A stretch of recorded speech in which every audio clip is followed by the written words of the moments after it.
Welcome to the Top of Mind podcast from Altos Research. This is the show where we talk to real estate industry insiders and experts about the trends shaping the market today. Enjoy the show. Mike Simonsen, thanks for joining me today. Welcome to the Top of Mind podcast. If you follow along with Altos Research, you're familiar with our weekly real estate market data video series. With the Top of Mind podcast, we seek to add context to the discussion about what's happening in the market from leaders in the industry. Each week, of course, Altos Research tracks every home for sale in the country, all the pricing, all the supply and demand, all the changes in that data, and we make the insights available to you before you see it in the traditional channels. So people desperately need to know what's happening in the housing market right now, and if you need to understand the housing market or communicate about the market to others, go to altosresearch.com and just book a free consult with our team. Let's review your local market and teach you how to use market data in your business. Okay, let's get to the show. Today we're talking jobs, employment, the labor market, and the tight relationship between employment and housing. My guest is Guy Berger. Guy is the Director of Economic Research at the Burning Glass Institute. Guy's a macroeconomist with expert in U.S. labor markets. He was previously a principal economist at LinkedIn and has also worked as an economist at Bank of America, Royal Bank of Scotland. His commentaries frequently featured in the media, all the big guys. He's a doctorate in economics from Yale. Guy is one of my favorite social media follows for understanding in real time what's happening in the labor market. And we actually had some jobs data today, which we might touch on. So I find this guy's so cogent and useful. And so this is the first time, though, that we actually get to meet each other face to face. So Guy, welcome, and thanks so much for joining me.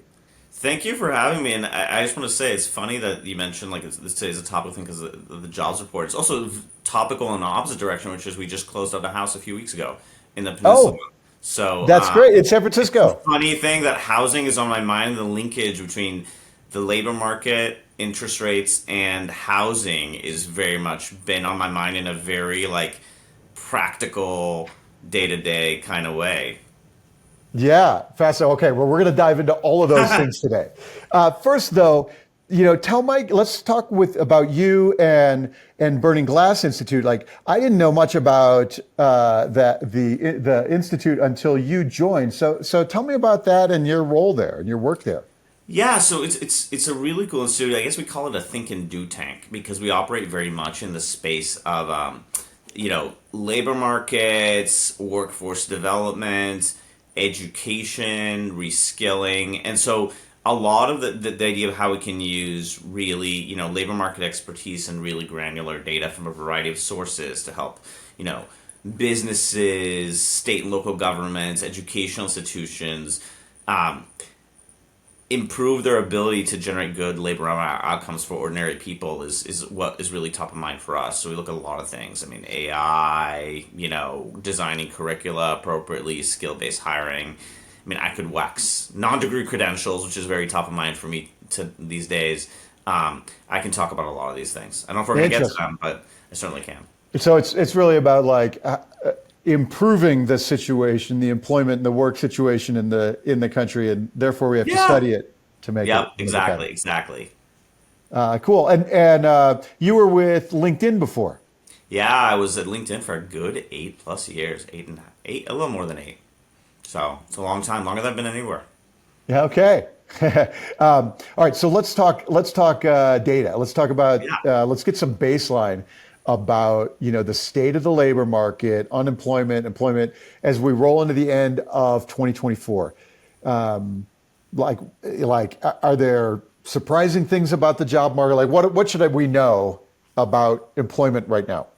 It's a really good question. So I think it's the first thing I'll say is where we're sitting is I think things are good, not great. I mean, we have unemployment. It's low by historical standards. It's gone up somewhat. It's a low level, but it's going up very slowly. And so my feeling is if you think about the labor market from that perspective, moving from great to good, it's a long way to go before we get to something that starts approximating bad at the current pace. And there's no real indication, in my opinion, that pace. I know that there was worries earlier this year about are we tipping into recession. There's no real indicators that this is accelerating. It's just very slow, gradual cooling of the labor market. And so from that perspective, things are good and maybe trending toward less. I mean, I guess I sort of think of this gradation of like good, decent, okay, and like we're sort of in the in the stage where if it keeps going on, good might not apply and decent will apply, and then if it keeps going on, okay. But like there's a long way to go before we get into anything from that perspective that's like the bad labor market in the 20 teens. Now there's subtleties to this because this labor market is different than comparable ones in say the mid 20 teens when unemployment was in the low fours. There's way fewer layoffs. So people that have jobs, I mean, aside from a few industries that have been particularly sensitive to layoffs, are actually at fairly low risk of losing their jobs. And I think that's something that's unusual. It is different than say, the mid, when the unemployment was around this level in like whenever it was 2017 or 2018, like layoffs were somewhat higher. Even though people thought it was a pretty good job market back then. The other thing though that's changed, is we've talked about people that have jobs and then not being worried about losing them, is it's hard to find a job. Hiring is way lower than it was in like the mid-late 20 teens. It's actually comparable maybe to like 2012, 2013, which people didn't think were good labor markets. People thought were bad labor markets. And I think it's a weird thing. I think people that are looking for jobs are really bearing the brunt of a lot of the cooling of the labor market. People that have jobs, they may find it annoying if they want to leave their job for something else because there's not a lot of stuff out there, but they have that security right now that is kind of reassuring. It's a weird labor market where relatively few people are moving, whether voluntarily or involuntarily. Yeah, so I think that's like your work and your what you've published on that is where we started. I don't know if you started using this term or if I started using this term, calling it the Great Stay. I was noticing parallels in your work specifically, showing parallels between employment and housing, where if you've got a house, you're holding on to it. And if you've got a job, you're holding on to it. If you're an employer, you're holding on. And we're all kind of like looking around the room going, well, I have, things got really good during the pandemic and I don't want to let go of that. And as a result, we're staying. And tell me, like, is it a useful? Do you see the housing and employment parallel? And tell me more about like how you think about the Great Stay.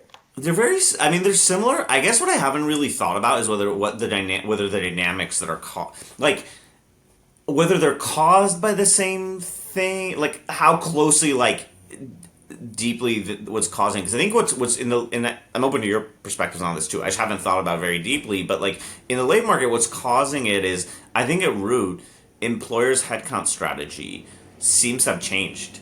I mean, a lot of people talk about that people still have PTSD from the Great Recession, where not the Great Recession and COVID, where they laid off a lot of people and had to rehire them. They had plenty of time to do it after the Great Recession, but after COVID, when the labor market switched back on, there was suddenly this intense musical chairs type phenomenon where employers were trying to fill jobs, but the people they just hired quickly left and they had to rehire it, and this giant chain of vacancies. I don't think there's been a reason for most employers to become extremely pessimistic about the labor market. And so the thought was like, I just got to ride this out. And so I don't want to let go of my existing workers. What I'm going to do is just turn off the tap of hires. And I think what's unusual is just this period has been so protracted and employers have still been able to get away with it. I mean, you don't hear from employers like, you don't hear I'm massively overstaffed. And you also don't hear like I'm massively understaffed. And so we will see how that evolves, or whether it's a durable thing. But I think I think it's interesting because it hasn't seemed to budge. People are like still like employers. I'm actually interested. Could hiring fall at a certain point that employers do feel like they have to crank up layoffs? But there's no sign of that. Yeah, there's no sign in the data like of that actually happening yet. No. Yeah, and I don't think we're even close to it. I guess is the other aspect. Like, I mean, I guess my feeling is like, could hiring keep falling a little while longer before layoffs go up? Yeah, I think so. I mean, I'm not sure, but I think it's very possible.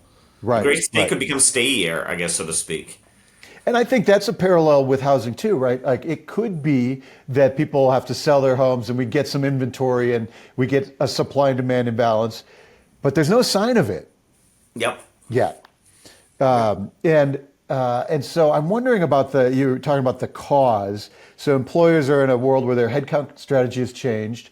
And it's really, in my view, it's, first quarter of 22, cost of money starts going up, and therefore it's the expansion, the cost to expand is much more dear, and therefore it's like, okay, slow down hiring, and oh, by the way, we've hired a ton, so even as we grow, we can still grow into the hiring Yep. the headcount that we already have, and so the parallel with housing is, well, we got a super cheap mortgage, and so now, even as our family grows, we're still in this super cheap mortgage, and occasionally there are people like you who, well, wow, it's expensive time to buy now, but it's time to buy a new house.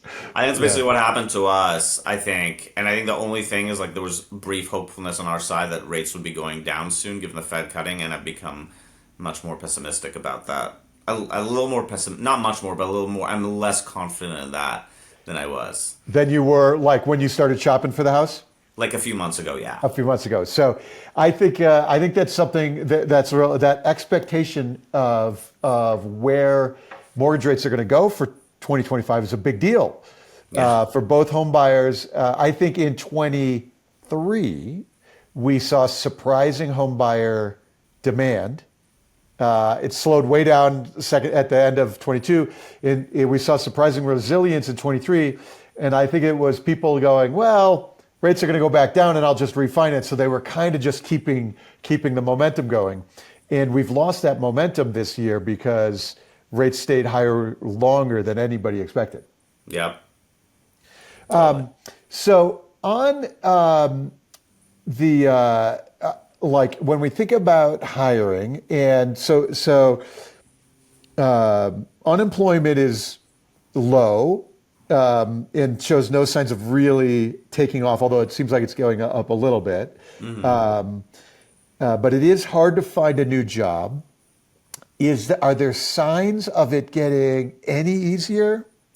So I think about this a lot because I think there are like a couple of forces in here that are going to be that are potentially going to push it higher. The first thing I think is sort of an important thing to realize is one of the reasons hiring has sort of been relatively anemic, even though we've had like okay job growth, is the supply side has mattered. I think like a lot of hiring, we sort of think about it as somebody, getting a new job, but some of it's just like during the Great Resignation, there was very much a chain of vacancies effect that has sort of stopped. This idea that you left, you start a new job, and that created a vacancy, so your employer had to hire another person, and then once they hired that person, they were probably already employed, and so there's this whole cascade of hires that happened from one. Now, what's happened is we have this big increase in employment coming out of immigration, and I think some of it is also that it's made it possible for employers, again, to hire out of the not-employed. It doesn't trigger a chain of vacancies, and so I think to some extent, that shift has been one of the things that's lowering hiring, and I think that brings me back to the next point, which is imagine a world where suddenly, like, the pool of available labor is much smaller. Some of that may be already entrained because we are seeing, like, stricter enforcement at the border. It might even be that fewer people are generally coming in. Like, there was this sort of pent-up, it was, we were used to talking about I listened to Connor Sen and, talking a lot about the bullwhip effect. And, like, labor might be very much part of it. It was very hard to come into developed countries during the pandemic. Then you had a bunch of people that wanted to immigrate that suddenly all piled in. And, like, it's not really clear whether it's a secular force. It doesn't seem like it would be because demographics don't favor immigration in most parts of the world. Almost the entire world's aging, and so there are fewer, like, this pool of young people that can work isn't as big as it was in the past. But regardless, there's a new administration coming in. When I think of the policies they're planning to do, one of them is to be more restrictive on labor supply, whether mass deportations happen or not. I think there's just going to be less eagerness to let people in the country. And that may already be slowing in the first place. So that's one thing that sort of reduces the amount which labor market can loosen. On top of that, maybe a fiscal stimulus and tax cuts that itself cause the labor market to reheat. There's other things I'm less clear about their impact, like tariffs, which probably more shuffle stuff in because some industries suffer, and maybe construction suffers more because raw materials are there, and then people shift to whatever industries are actually are supported by tariffs. So I don't know if that's impact on overall hiring, but it shuffles things around, may cause some dislocations. And then actually people have been asking, and I haven't spent as much time thinking about it, largely because I don't know how much I believe that's going to happen. But like, what happens if the government lays off a lot of people as part of this governmental efficiency push?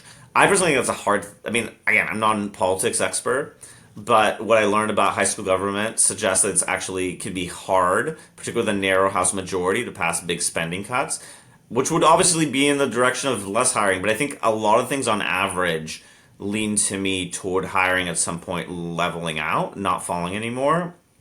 We do see, I've sort of been following this experimental, really cool Census Bureau survey. It's the Business Trends and Outlook survey. It only goes back to 23, but it's nice because they survey a lot of U.S. firms. You can break it up by industry. I think what's interesting is you have seen hiring plans a little higher than they were a year ago, like plans going forward 6 months from now. So it's not imminent. And it makes me, and some of it, maybe it's a result of the election, maybe it's an ephemeral thing, but it could be that we're near at least a bottom in hiring, if not a lot of upside. Okay. There's a lot in there. Sorry, that was a long monologue, but I've been thinking about this a long time. So I love this. Well, I noticed your post on the Business Trends and Outlook survey, and you talked about the dispersion where it looks like the hiring plans are starting to be more optimistic. So that's an interesting take. There's a couple of things though that I want to follow up on. Yeah, please. You mentioned we're like hiring, we got labor supply potentially tightening. Have you noticed, and I'm going to try to tie this back to housing, have you noticed regional differences in the Great Stay, the like where things are tightest? It's a really good question. I've not spent a lot of time thinking about it. It's a really good bit of thinking. But I will say that my colleague Gad Levanon, who's our chief economist, has done some really cool stuff on where, for example, Hispanic populations, which is a big chunk of migration, have grown the most. And the thing that sort of just generally stands out is that areas of I think about in terms of which, there's been a lot of analysis on which areas have grown the fastest and have rebounded the most in the pandemic. And in all likelihood, what the biggest underpinning of these places is population growth. And some of that's internal migration, that is the ongoing shift that people from colder northern parts of the country to warmer southern parts of the country, both in the southeast and southwest. And actually, I think more recently from California to some of its neighboring states. But the key thing is a lot of it is very much driven by migration. Is it's not just people within the country around, but where the economic opportunity that attracts people to the Sun Belt from inside the country is also attracting them from outside the country. And so I think that's a lot of it is, again, I suspect that a lot of where people are showing up is if it's warm, then labor supply is showing up and people buying houses or renting them shows up.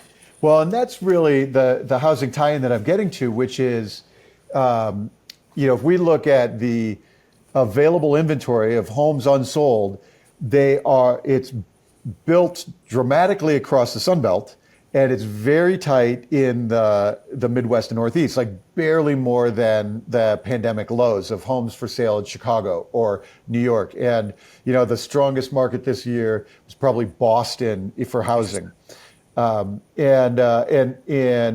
the cold market, Arizona right now has 60% more homes unsold than a year ago. So I'm wondering about that migration patterns, and I've described as I've seen some demographic data that shows that we've sort of slowed that migration pattern. We're not quitting our jobs in Chicago. We're not creating that chain of vacancies, and we're not going for we're waiting, whether we're waiting because the jobs aren't there yet or whether we're waiting because the houses are too expensive. I don't know which is the cause. And by the way, I'll say, and I think again, I'm going to mention God since was like way ahead of this because he follows like apprehensions at the southern border very closely, and he's been sort of like. I think the key thing is that I wonder if the immigration story, like, our thinking about it is like still is a little outdated. Like I was thinking about the population, like good population data is unfortunately one of the laggiest things we have, and I just wonder whether they're thinking about this, saying, "Oh yeah, like there's been this big boom in immigration. There was a very huge boom in immigration, and it's petering out. And some things and maybe it's also, by the way, internal migration is also slow. Like was affiliated with a Great Resignation, maybe, and it's faded. And all of a sudden, your story about people leaving the Rust Belt." It's slowing back down maybe to a more trend-like level to degrees happening. And maybe, if I'm speculating, you're the housing guy, not me, but like essentially it was this huge building wave that got triggered in some Sunbelt areas that can still build, unlike coastal California. And it was built on anticipation of like ongoing migration forever. And, in some sense was caught short when that moderated a little bit or a lot. Yeah. Interesting. The other thing you mentioned in there was the potential of government hiring or shrinking the employment, and I hadn't considered that when I'm thinking about the housing market for 25. But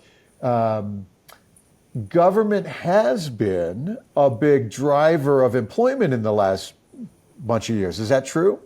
Yeah, and I think it's one of the things I've been wondering because there's really two things here. And I think it's worth thinking about. One is, we're used to thinking about government when it dominates the news. People are like federal workers. But like, government is very much a state and local affair. And the big thing that is not, the dog that hasn't barked, and I don't follow it very closely, is like one of the reasons state and local government has expanded is because they got a big slug of stimulus funds. Some is just the expansion itself, but there was also like the post-pandemic stimulus included money for state and local governments. Some, not all of them, but some of them are still sitting on a fair amount of money and can keep doing this. And the question becomes, if the labor market turns, do some of these state and local governments have to retrench? That's the first thing that's top of mind for me on that. And it's actually more significant as a story than whatever comes out of the federal government, because the federal government workforce is just smaller than state and local governments. And then beyond the federal government, I mean, are there going to be cuts here? I'm more skeptical than a lot of people because I think it's hard to do. It's not an easy thing to do with a narrow congressional majority, but there are things that could happen. Like, if part of it's attrition and just kind of saying we're not going to refill as people retire, or there's certain targeted, like that seems plausible. Like, again, not a politics expert. You're going to have somebody else do it. But I just think about like what my loose understanding, what's easy and hard to do. And what does seem hard to do is like do it by fiat or executive action. And, I actually think that setting aside the DC area, which could be affected here, it's very, like, the way I would think about it is like, once the money runs out, and I think it's worth I guess the question is whether there are places that are centers of government at the state and local level that suddenly start turning down and what we find out is you look at the state and local government employment and it started turning down as well. Right. But it's one of those things that's like out of sync with the cycle, so to speak, because especially if there's money left over that these metro areas or state governments have been managing well, I don't know, they could keep going for a little while. Or alternatively, they could run out even as the economy picks up. That's interesting. And so I think it's an important point to know that we think about federal government when we talk about government, but it's really state and local. And that was actually a big, I think in the whatever the jobs numbers today, there's state and local is actually still pretty strong part of the hiring. Yeah. Yeah, and like that's sort of it. And it surprised me largely because I'm vaguely aware. It's one of those things where you're like, I know enough to know that I don't know. What I know enough is that there was a big slug of spending. It clearly has not run out to the point with some exception. I think, for example, California, because of idiosyncrasies, and also California's been a weaker labor market in general and is more dependent on things like, taxation of tech and stuff, like has sort of had to do, I think, a little more retrenchment, but it hasn't happened. I mean, other states are not really, like, we talk about the labor market loosening, it varies so much. Again, like, there are people that are sort of used to thinking about California as like leading edge and like, when is it going to filter everywhere? I don't know if it'll ever filter. California might be too idiosyncratic, whereas in other places, like in the Southeast, it might be like they're not even noticing this or barely noticing it. Right. So as we look at the great stay, whether it's in employment and these trends where we're not hiring, but we're also not laying off, where we're not moving, we're not migrating, we're not buying homes. If we look at this as an era that started, say, first quarter of 2022 or second quarter of 22, when does it end? It's a good question, man. I think that the thing is, it's funny because when I was talking to people during the peak of the Great Resignation, there were all these thought things about how this is the new thing. People are going to switch much more than they did, and obviously it's been thoroughly debunked what we've experienced it. And so I don't want to bet that this is like a forever thing. There's some demographic forces, by the way, both in housing and in the labor market that are causing people to switch less. People just move. You and for me, it's a long time ago when I was like in my 20s, but I switched where I lived every few years. And now that I'm in I guess I bought a new house, but like I am going to lean on my wife never to change homes again. Even this house that we're currently in, I'm like, didn't want to move out of it. And we're only doing it out of, various like life decisions. But like the point is that like people do slow. And same thing with the job, like you see it, that job switching has come down as the population's aged. And so I think just in general, an older population is less dynamic across a lot of ways. I'm 46. I'm not as fast as I used to move. And I think like that's worth thinking about. I do think it's possible it rebounds though. It's not obvious to me that at some point employers are like, you know what?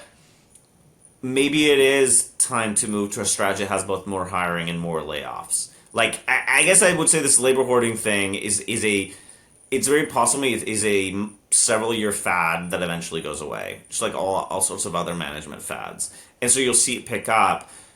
I think that my hunch is that the upside near term is limited until like the Fed's really convinced they've cooked inflation. Like, because their constant thing is like, Powell's routinely said the labor market's in a good place. We don't want it to get any worse. But one thing we haven't heard from him at all is, I want to get the labor market to get better. It's in a good place. And granted, if it deteriorates, then there's going to be some element of reheating they want to do. But like, there's again, they just want to put a floor under this thing. And if all of a sudden next year a bunch of policies come in that start, for example, reheating the labor market, I think the Fed's going to want to lean against that, especially if it's anything more than very minor. And so I just don't and I think what this means is like, from our perspective, and I guess that is sort of, if we're talking about the labor market housing analogy, if I have a home, I'm better off than somebody who wants to buy one and doesn't have one. But at some point, if I want to move, I'm going to get increasingly grumpy about mortgage rates and like saying like, I want to move. It's something that somebody that has a job but is not happy, like they want to move. And one perspective is, well, eventually people bite the bullet and just leave. And that may be true once things get bad enough. But the other thing is like, it's not. It is an easy thing to say and a much harder thing to do. Do you really want to, in a not good hiring market, do you want to quit your job and take a chance? Probably not. The thing with the house, like I'm just gonna buy. I don't care how high mortgage rates are. I'm gonna buy. I think you do care, right? And that's like an ongoing force. So it doesn't just mean that there won't be any quitting or any people switching houses, but like, it's pretty restrictive, and I don't see that radically changing. Because again, I think policymakers, until they're really convinced that inflation's licked, they are going to be very hesitant. Maybe I think like the late 2018s was a very different round. Inflation was low, so Powell was like, "Good, I want to let the labor market rip, and until I see any reason to worry about inflation, I'm going to let it go." Which sort of led to some awkwardness in 2021, 22, 23 when he had to reverse course, but. I think that's sort of it until they put themselves. And that's going to take a long time to regain that confidence. Okay. A long time, but years. Years is in a few years, not years and decades. Right. Well, and we're not there. We're not what they want to be. Yeah, we have this great stay dynamic. You called it labor market hoarding. I use the same hoarding term for houses too. We're house hoarding. Like, we own these. It's got like we don't want to get in it. It's even house hoarding is even worse in California because our property taxes stay low forever, and so you get better turnover. You get less hoarding in Texas where taxes are high, and you get a more healthy housing market. You get so using that term, and so it feels like that we're going to be hoarding for a couple more years at least in before we see a dramatic Yeah. turnaround. You mentioned though, so you let's transition to the Fed. We're in a world where the Fed is still really mostly focused on inflation, but they haven't yet decided that we need to goose the housing market, right? Or goose the employment. We haven't really Yeah. decided. They haven't pivoted to being accommodative or growth oriented Yep. for employment. And it sounded like you said, so I'm going to make sure I get this right. It sounded Yeah. like you said the trend for 25 is actually probably the opposite of that. Like the Fed's probably more likely to be more restrictive than more accommodative in your view for 25. Yeah, the way I see it is there's a few things. The first one is I don't think they're like necessarily against some improvement, but they don't want to see a lot of it. They just don't want to see further deterioration. So if they end up with unemployment rate roughly where it is or a tiny bit lower, then I think roughly where it is right now, and if hiring doesn't fall further, they're fine with that. They just don't want things to get worse from here. But again, that's what they keep saying. What they don't want, like you start thinking about what if hiring starts picking up and unemployment rate starts falling, they might start getting a little worried. It depends a lot on inflation again. And I think we haven't really talked about it, and I'm not an inflation guy, but I do think about it a lot because I'm constantly about the outlook for the labor market and the fact there's sort of this feedback loop. The inflation data the last few months has not been good. I mean, it's not been like terrible. It was so bad a few years ago that I think it's easy to forget, but it's not been good. I think it's been pretty disappointing. It doesn't seem like there's additional progress ongoing. Maybe it's just noise, but it's the kind of thing where like it does not. I kind of look at it. The labor market has been is it still softening a little bit? But it's marginally better than the Fed expected. Inflation has been somewhat worse. And like to me, again, we could be surprised. Maybe in 6 months you and I are chatting and we're like, wow, we were worried about unemployment, but it's fine. And inflation suddenly started improving and the Fed can keep easing. But like there are forces in play, and particularly once you consider future policy, that don't seem necessarily super conducive to lower interest rates. And I guess that's sort of it. Again, so far, just like 2 or 3 months of it. And so I don't want to in the end, it matters a lot more what these numbers look like a year from now than what they look like right now. But I guess I'm just extrapolating. Like, what if inflation kind of gets stuck around like a little bit below 3%? What if, labor markets just stops cooling without the Fed doing much of anything at all and starts heating up? And like that is, again, not conducive to interest rate cuts. Fascinating. So let's, if you would help me sum up your view for 25, your macro view, and what are we looking at? I mean, I guess what I'm assuming is the first thing is I think the hiring picture is going to improve, definitely stabilize, and definitely nothing certain, but I think it's going to stabilize at some point or like in the first half of the year. And what that means is unemployment rate no longer goes up, maybe even starts going down a little bit. Hiring and quits start going up a little bit. Definitely stop falling. And then beyond that, like I guess I'm not an inflation guy, so most of my inflation thinking is like mostly based. I joke, but I'm gonna say facetiously, it's based on wishful thinking. Like I listen to inflation experts. I don't think there's been particularly high confidence. I don't place a high confidence in forecasts. My assumption is inflation will still come down, but I guess I'm in the realm of possibility that relative to a few months ago, the odds were closer to 3 than to 2 at the end of 2025 has gone up. And in tandem, both of these things mean that, like, right now, relative to a few months ago, there's I expect fewer interest rate cuts than what we had. And I guess that sort of means, from the perspective of long-term research, they're probably a little higher at the end of next year than I would have thought a few months ago. Yeah. And as you pointed out at the beginning, you bought your house, and as you were shopping for your house, you're hoping that, rates come down and we get cheaper money coming, but it doesn't look like that's necessarily coming very quickly. I mean, I'm hoping. It'd be glorious if I'm surprised. Like, Yeah. in some sense, I'm somebody who's always willing to say, like, I hope when I'm a little. And again, it's not super pessimist. It depends on where you are, whether it's a pessimistic or upbeat forecast. But I think my feeling is like I hope I'm wrong and we get this Goldilocks thing. I mean, certainly the post 2020 job market has surprised people in so many ways that I think it's extremely conceivable that we're surprised in a benign way here, and inflation sort of hit a bump in the road, but then all of a sudden it keeps going down. The Fed can ease a virtuous cycle, but I also think that like the point is we also have to consider this possibility of much more like overheated economy and labor market with higher interest rates. And like, essentially high interest rates continue to crowd out certain kinds of activity, home buying activity, job switching activity, maybe even. Yeah, I think it's possible. And so it would not be a bad outcome in the sense of like things falling to the ground, but just kind of things being stuck the way they are. Yeah, well, and it would certainly be frustrating for the people in the real estate market who make their living on transaction volume. Yeah. And if an overheated economy leads to rates staying higher for yet another year, that'd be really, really a fascinating outcome. Let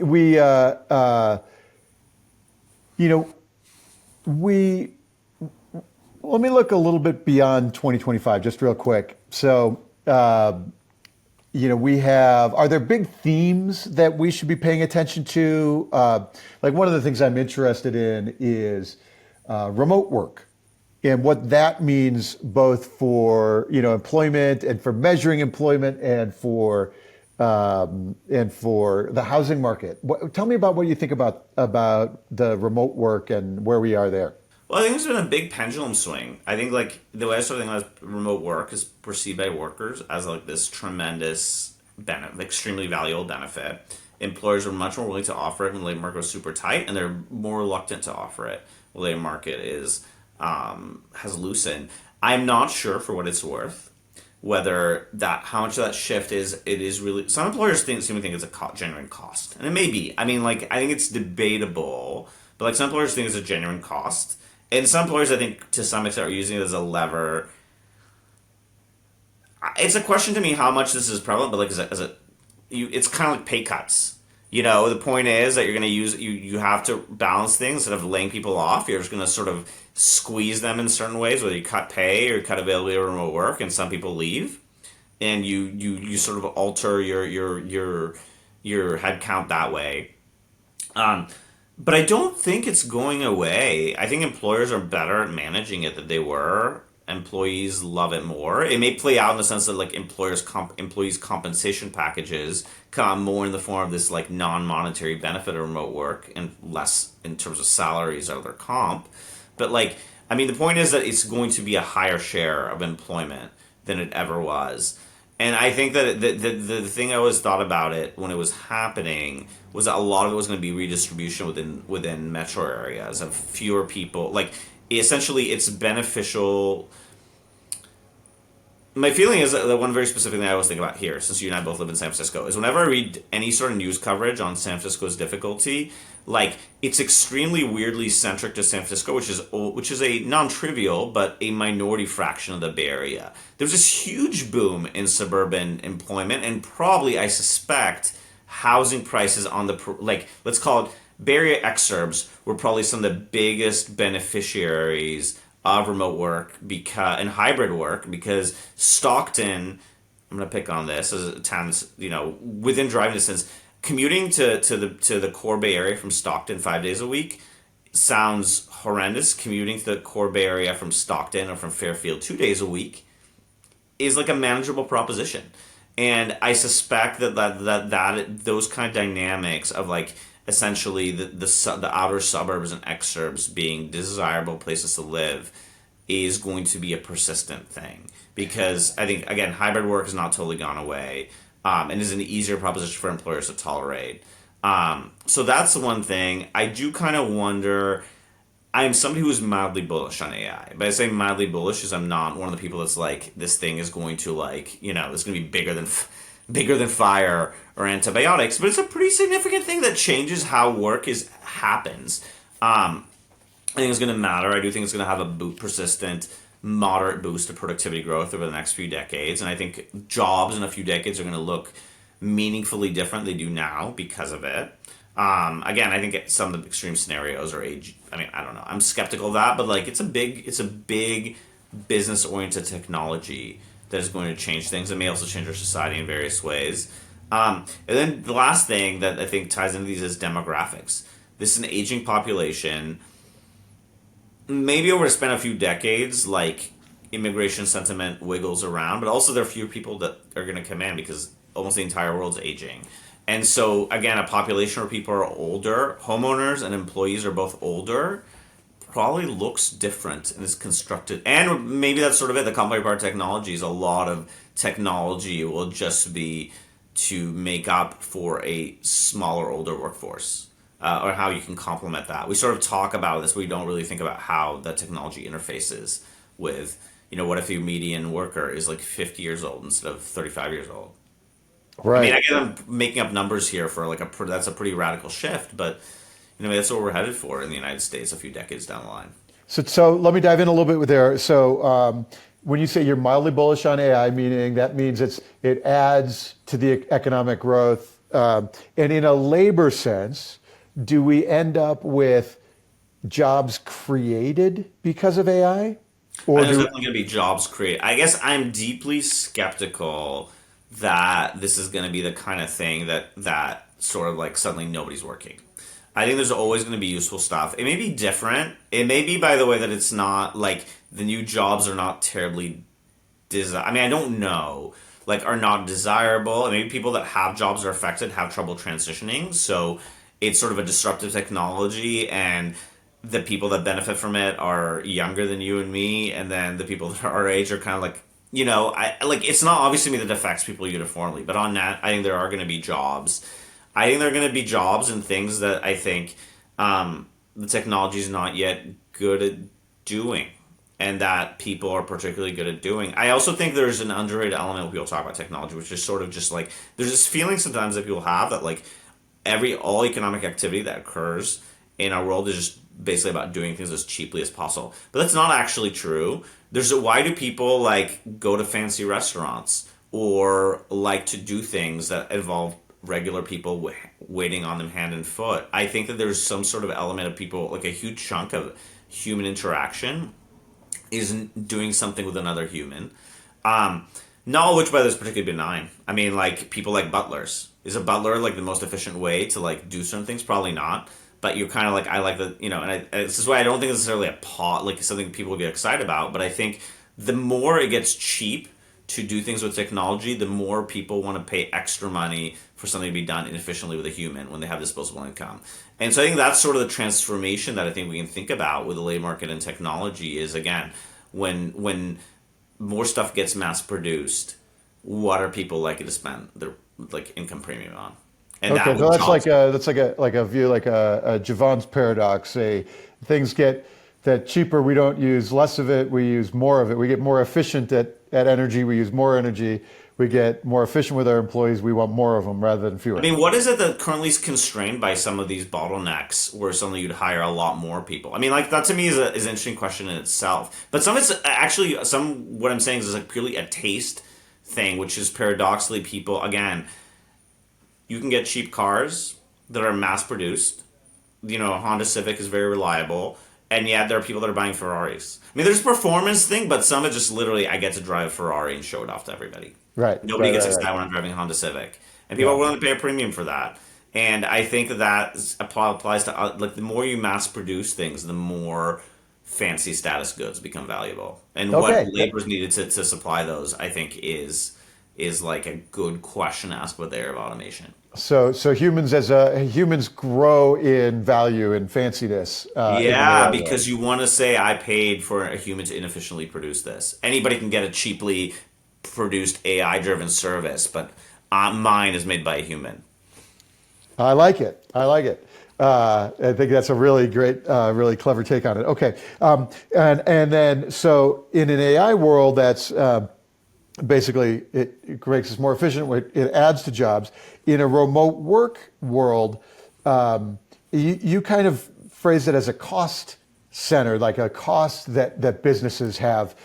Do you think that is ultimately, and maybe you have data on this, is are we more or less productive in remote or hybrid worlds? Like Elon thinks we are less. Elon thinks, or Mark Andreessen's talking about mouse wigglers, for the remote workers that are like I think it's pretending they're online. massively. I think that part. I mean, there's mixed data.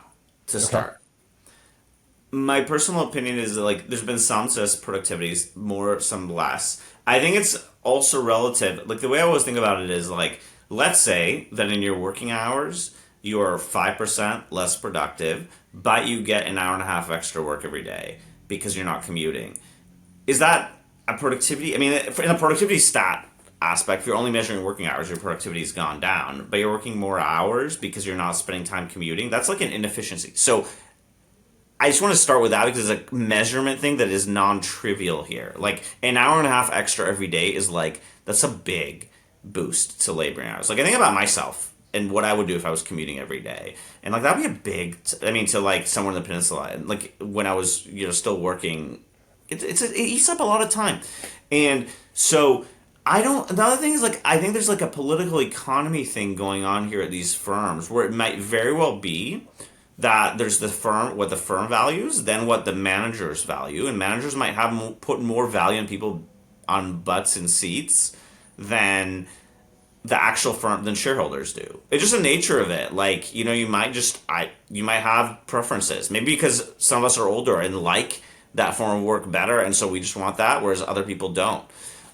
Again, this is all like low confidence held views, but I definitely don't buy this argument. This is like the evidence that this is catastrophic for like firm productivity is low. I mean, the only question is, are there some long term impacts that are hard to measure?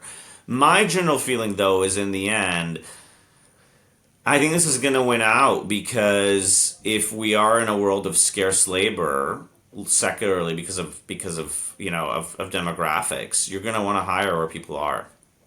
And if you're not going remote, maybe in the short run when labor's very plentiful, you're like, oh, I can just hire locally. Like, otherwise, there's a reason why this grew during Great Reshuffle, Great Resignation, and that was because you're like, I can't find the people I need here, but I can hire, I can't hire great engineers in the Bay Area, but there's this lady in New Hampshire or guy in New Hampshire. And I think that is still going to eventually dictate. Firms that can adopt this will find it very valuable. Yeah. For me, we were always at Altos Research had to be hybrid because, I was competing with big tech, hiring engineers against big tech as a small company in Silicon Valley. Yeah. And, things like commutes are killers. And so, okay, I think you're onto something there. And the long-term impact is really a curious question of are there strategic things that don't quite happen, even if the tactical things happen better? Maybe Yep. there's something like that goes on. All right, great. When we look at the longer term future, we've talked about a few of these things. Tell me about I always like to ask my guests this is like, tell me about your vision of the longer term future, the big trends we should be paying attention to, like what's happening and like watch this number or watch this trend over time, because I think that's going to be impactful. Do you have a view like that? Anything we should be focused on for the Long next term, or like when longer you say term? long term, Like multiple, 5, 10? like second half of the decade. I'd say that if I were to ask anything, it's like I spend some time looking at this, but I probably check it more regularly. Is like, what is the median age of the American worker or homeowner? Like, that kind of comes down to it, because I think it's going to go up, especially if immigration. Like, I think immigration has been a force that's sort of weighed on it, even as the population ages, and it might start going up faster.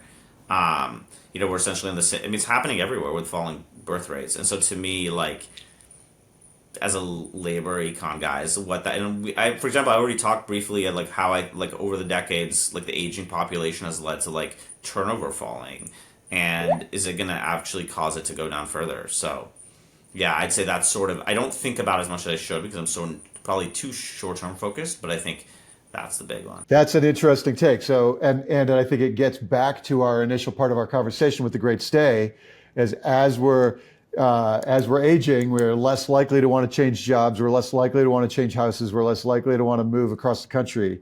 And so, as a factor that the aging American worker is a number for us to keep an eye on. That's a great That's a great insight. I appreciate that. Are there anything there right now that the headlines are getting wrong? My only thing is, I think this is sort of as we talk so much about the recession, is there's so much. I mean, there's on the one hand the people that are saying, oh, the economy's already in recession or the economy's on the verge of falling recession that have been consistently too pessimistic and I think are still wrong. And then periodically, and I think this sort of popped up, it really hit home, like when people are like, well, this is the best job market we've had in decades. I don't think so. I think like in general, people are sort of I feel like there's sort of a tendency to think in these extreme of dynamics, and I think in reality, this is kind of, at least from the perspective of a lot of people in the economy, this is kind of a ho-hum type situation. It's hard to buy a house. It's hard to find a new job. You're not at risk of losing it. Employment's pretty high, unemployment's low. GDP growth is fast. A lot of that's coming from the supply side, not from the demand side. Again, I don't think it's not a terrible thing, but like we're sort of used to these ho-hum states as being transitions between good and bad, and maybe it's like we're for protracted ho-humness. Yeah. Protracted ho-humness. The when you talked about the recession, I know I'm not a macroeconomist, so like I was. Right along, I've been assuming that we're heading for recession for, start like late 21, where 4 years ago or 3 years ago, we were sitting there going, it seems like it's right around the corner. It seems like it's right around the corner. Where were you on that view along that path? I basically was like worried about recession until probably early 23. In early 23, I started becoming more pessimistic because the inflation data really started moving in the right direction. To me, the inflation story is like still, and again, I always call myself inflation dilettante. I'm not an expert on it. There are people like, like the Employer America guys and Omer Sharif at Inflation Insights that are like really get it. And I'm not that person. But like, I think about it all the time. I'm forced to think about it all the time because to me, it matters for interest rates, which then matters for labor market activity. And I think that's sort of it. And I think that when that started changing was like, okay, I'm less worried the Fed's going to try to squish the economy. And now, as I'm looking at it, I'm kind of like, at what point does this thing start reducing my optimism about like the Fed acting to boost the labor market? Because again, if we're talking about things that are going to boost your world and my world, like they're so conditioned on inflation being lower. Like that's it. We're hanging on every neither you or I are like inflation. Maybe you are, but I'm certainly not. But we have to pay attention to it. Right. That's a terrific insight to land the plane on for the conversation. I really appreciate your time today, Guy. Of course. Guy Berger, Burning Glass Institute, on socials like, do you publish a lot on LinkedIn, on Twitter, and now Blue Sky, Econ Burger? Yeah. And I'm on Substack too. I have a macro mostly type Substack that I don't, probably not as active on as I should be, but I publish stuff periodically if you like to read stuff that's a little longer. Great. And I love following you each month, multiple times during the month when the various jobs numbers come out. And your take on it is very helpful to me to understand what we're looking at and, why I started recognizing these jobs and housing parallels that we can talk about. So I'm sure we're going to call this episode Diving into the Great Stay. And so I really appreciate your time today, Guy. Thanks, Mike. Have a wonderful afternoon.